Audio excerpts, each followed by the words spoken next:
नमस्कार दोस्तों, कैसे आप लोग। जॉब्स एंड करियर में फिर से एक बार आपको बहुत बहुत स्वागत है। तो आज मैं बात करूंगा एक केबल मैन्युफैक्चरिंग इंडस्ट्रीज के बारे में। तो केबल मतलब जितने सारे आप मतलब वायर केबल्स देखते हैं, जितने सारे इलेक्ट्रिसिटी के लिए जो केबल्स यूज किया जाता है, तो उसी को बनने वाले एक कंपनी के बारे में आज बात करूंगा, जो इंडिया की third largest cable manufacturing company है। तो आज मैं बात करूंगा इसी के बारे में, जिसका नाम है फिनोलेक्स केबल। तो जिसके ऊपर मैं पहले भी आपको वीडियो बना के दिया था, और आज बहुत सारे दोस्तों ने कमेंट किया, सर इस कंपनी का प्राइस अभी डिस्काउंट में मिल रहा है, क्या इस कंपनी के ऊपर निवेश करना चाहिए। तो चलो आज मैं उसी के ऊपर बात करूंगा, तो वीडियो को लास्ट तक देखिएगा। और हाँ, अभी तक आपने इस चैनल को सब्सक्राइब नहीं किया तो जरूर सब्सक्राइब कर लीजिएगा, क्योंकि आपको daily basis stock market information, updates, IPS वगैरह जानना है तो इस चैनल में बने रहिए। तो चलो देखते हैं आज के स्टॉक के बारे में। तो सबसे पहले मैं कंपनी की वेबसाइट आपको एक बार विजिट कराना चाहता हूँ। तो कंपनी का नाम पहले देख चुके हैं, फिनोलेक्स एंड केबल्स। तो फिनोलेक्स केबल्स इस कंपनी का है। तो इसका प्रोडक्ट के ऊपर जाएंगे तो बहुत सारे प्रोडक्ट्स आपको मिलेगा।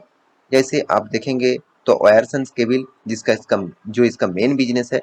साथ ही साथ आप देख सकते हैं ऑप्टिकल फाइबर केबल्स। मतलब ऑप्टिकल फाइबर केबल क्या होते हैं आप सभी जानते हैं, जो टेलीकॉम सेक्टर है, जो इंटरनेट सेक्टर है, तो उसी को ऑप्टिकल फाइबर सेक्टर के माध्यम से प्रोडक्ट को मतलब उसका सर्विसेज देना पड़ता है। तो उसका भी केबल्स इस कंपनी बनाते हैं। स्विच भी इस कंपनी बनाते हैं, मतलब स्विचेस भी कंपनी बनाते हैं। साथ ही साथ एलईडी लाइटिंग भी इस कंपनी बनाते हैं, फैन भी बनाते हैं, एमसी भी बनाते हैं, वाटर हीटर। यहाँ पे देखिए प्रोडक्ट, यहाँ पे देखिए मिल्ट्रॉन्स, इसका भी प्रोडक्ट कंपनी बनाता है। तो कंपनी के जो प्रोडक्ट का रिव्यूज है आप देखेंगे तो यहाँ पे आप देख सकते हो, वायरलेस मतलब wires and cables, switches, LED lamp, fans and MCB. तो इस कंपनी का जो मेन बिजनेस है, सबसे ज्यादा रेवेन्यूज आते हैं कंपनी का केबल के ऊपर, मतलब वायर के ऊपर। वायर केबल्स के ऊपर ही कंपनी का सबसे ज्यादा रेवेन्यूज आते हैं। बाकी रेवेन्यूज बाकी अलग अलग प्रोडक्ट्स के ऊपर आते हैं। तो इस कंपनी के प्रोडक्ट के ऊपर तो मैं बता चुका हूँ। अभी कंपनी के चार्ट पैटर्न के ऊपर आपको दिखाना चाहूंगा, क्योंकि चार्ट पैटर्न का सिनेरियो आपको देख के लग जाएगा कि कंपनी का हालत अभी कौन सा लेवल में है, क्या फ्यूचर में इस कंपनी का हालत सस्टेनेबल हो सकते हैं। तो चलो सबसे पहले मैं चार्ट पैटर्न के ऊपर आ चुका हूँ। तो देखिए यहाँ पे चार्ट पैटर्न आपको क्या बता रहा है। तो आपको चार्ट पैटर्न जो दिया गया है, तो 1 डे कैंडल आपको चार्ट पैटर्न दिया गया है। देखिए कंपनी, देखा जाए तो 2012 में इसका प्राइस रेंज था अराउंड 25 रुपीज। उस 25 रुपीज से कंपनी एक दिन चला गया था, इसका हाई क्या था अराउंड 750 रुपीज। तो आप सोचिए, अराउंड अराउंड देखा जाए तो 8 सालों में, आठ आठ नहीं 6 सालों के अंदर कंपनी 25 रुपये से चला गया 750 रुपीज। तो ये जो तेजी आया, वो तेजी कंटिन्यू कर पाए। 2017 के बाद कंपनी कंटिन्यूअसली गिरते गए।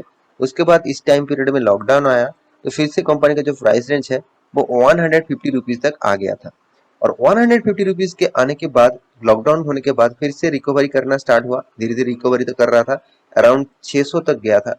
यहाँ पे जो लेवल है, यहाँ पे जो लेवल है वो 600 तक गया था। उसके बाद अभी करंट जो सिनेरियो है अराउंड आप बोलेंगे 360 टू 70 इस लेवल में चला है। तो मार्केट रनिंग है तो कुछ चेंजिंग हो सकता है। तो यहाँ पे एक चीज मैं आपको बताऊं, अगर कंपनी में मतलब पॉसिबिलिटी है, पॉजिटिविटी है, तो पहले जो पॉजिटिविटी था उस लेवल से जो कंपनी ने यहाँ पे जम दिखाया, तो मेरे हिसाब से इस कंपनी के फ्यूचर में भी लॉकडाउन के पीरियड के बाद उससे भी ज्यादा जाम होना चाहिए था।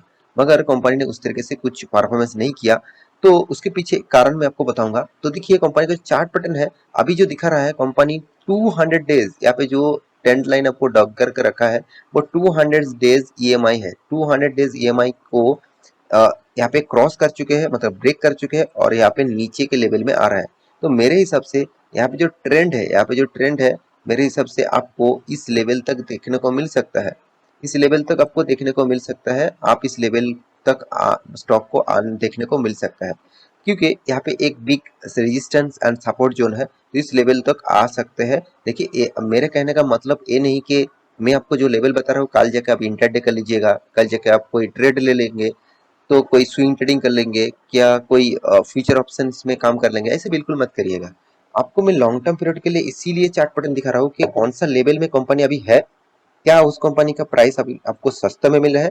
बिल्कुल, क्योंकि 600 का शेयर अभी आपको 300 में मिल रहा है, अराउंड 350 में मिल रहा है, तो बिल्कुल अब बोलेंगे तो 50% डिस्काउंट में कंपनी का शेयर आपको मिल रहा है। तो एक अच्छे मौका है ना, तो इसीलिए मैं आपको चार्ट पैटर्न दिखा रहा हूँ। तो कौन सा लेवल तक आएगा, क्या इस लेवल तक आ भी सकते हैं कि ना भी आ सकते हैं, वो तो बाद में पता चलेगा। तो आपको सिर्फ देखना है कि कंपनी का परफॉर्मेंस क्या है, उस बेसिस से कंपनी अभी इस लेवल से फिर से रीबैक कर सकते हैं कि नहीं है। तो चलो उसके ऊपर भी बात कर लेता हूँ। तो कंपनी के परफॉर्मेंस के बारे में बात करूँ तो सबसे बड़ा डिस्क्लेमर जो जरूर देना चाहूंगा, कंपनी एक मार्केट कैपिटलाइजेशन के हिसाब से एक mid cap small cap type company है। तो कंपनी देखा जाए तो एक mid cap small cap type company है, और कंपनी का जो करंट प्राइस है वो तो मैं आपको पहले दिखा चुका हूँ। कंपनी का पी रेशियो एकदम रिजनेबल प्राइस में है, मतलब अच्छे सस्ते पी रेशियो देखने को मिला है।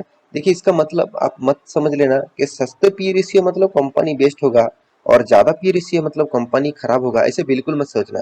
जैसे डीमार्ट मतलब एवेन्यू सुपरमार्ट, आप उसका पी रेशियो देखेंगे तो 150 रुपीज से भी ज्यादा, तो 150 से भी ज्यादा, इसका मतलब क्या, कोई डीमार्ट खराब हो गया?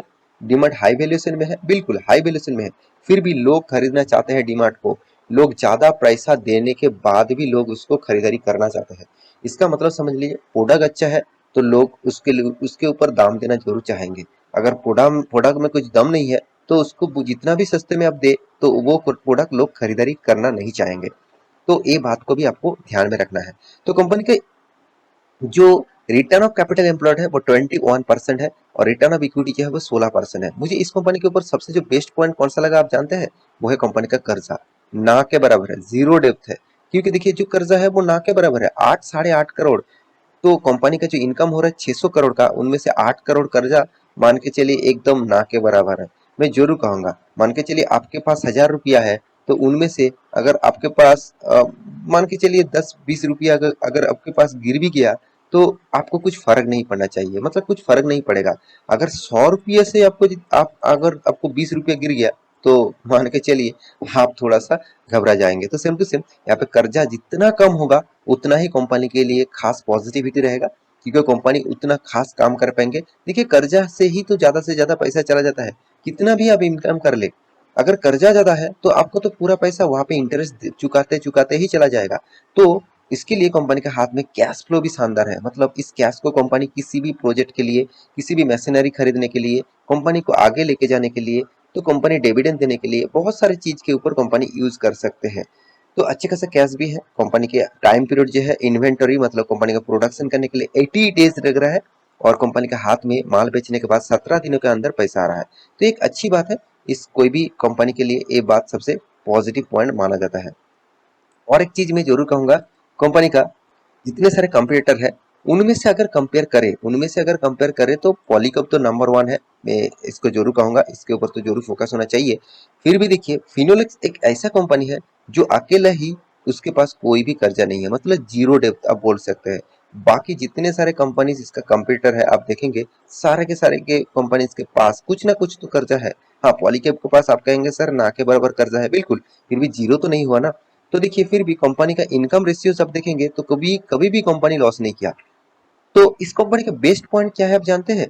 कंपनी खराब सिचुएशन में, सबसे जब खराब सिचुएशन था वो है मार्च और जून क्वार्टर, इस दोनों पीरियड में भी कंपनी ने लॉस नहीं किया, क्योंकि इस टाइम में लॉकडाउन स्टार्ट हुआ था और ज्यादा से ज्यादा बिजनेस टोटली बंद था। फिर भी इस कंपनी का बिजनेस बंद नहीं हुआ। क्यों बंद नहीं हुआ आप जानते हैं? क्योंकि इसका बिजनेस जो है वो केबल्स के ऊपर ज्यादातर है, इसका रेवेन्यूज ज्यादा केबल्स के ऊपर आते हैं। तो केबल एक ऐसा बिजनेस है जो कुछ भी सिचुएशन हो तो कंपनी के केबल्स बेचता रहेंगे, क्योंकि कंपनी नेटवर्क माध्यम, जो इलेक्ट्रिसिटी है, वो जो टेलीकॉम सिस्टम है, उसको सारे के सारे कंपनीज के ऊपर प्रोडक्ट सेल करते हैं। तो इसका बिजनेस मॉडल इसीलिए इतना खास है।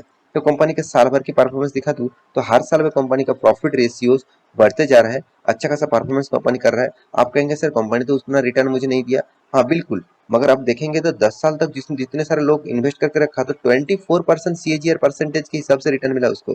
तो 24% रिटर्न मतलब सोच लीजिए, लोग 15% रिटर्न के चक्कर में स्टॉक मार्केट में निवेश करते हैं।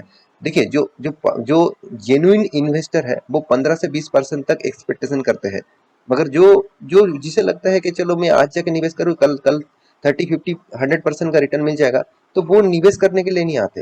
बहुत सारे दोस्तों ने मुझे कमेंट करते हैं सर आप एक ही चीज बार बार क्यों दिखाते रहते हैं? देखिए मैं एक चीज आपको इसीलिए दिखाता रहता हूँ कि आपको रिपीटेशन हो कि उस कंपनी के ऊपर कुछ खराब ही चल रहा है कि कुछ अच्छा ही चल रहा है।